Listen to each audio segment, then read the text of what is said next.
there, it's Sheila with My Local Realty. Welcome back to my YouTube channel. I am so grateful that you're here. I'm so grateful that you keep coming back.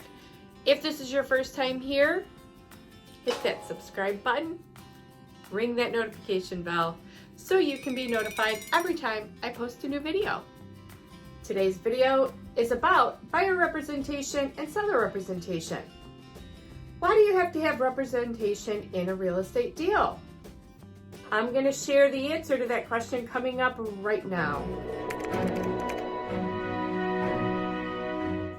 Would you happen to go into a court of law unrepresented by a lawyer? Do you feel safe going into a real estate transaction not represented by a real estate agent?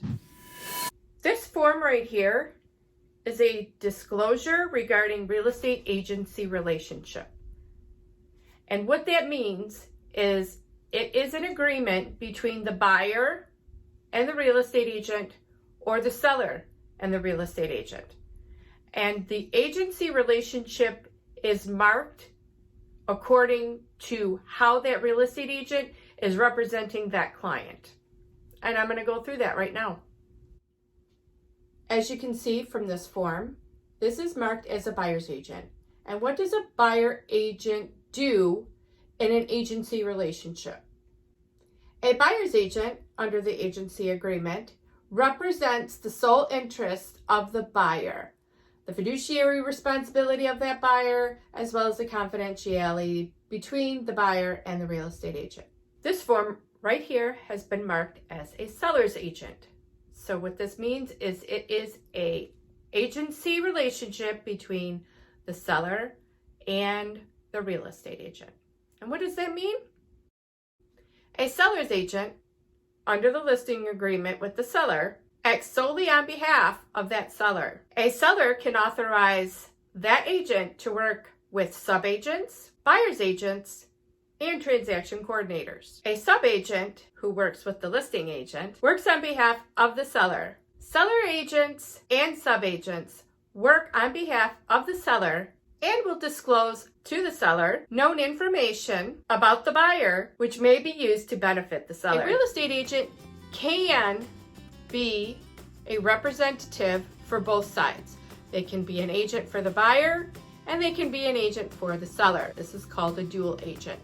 And dual agency is allowed in Michigan. The only way that a dual agency can happen is when both the buyer and the seller know that that real estate agent is working for both of them.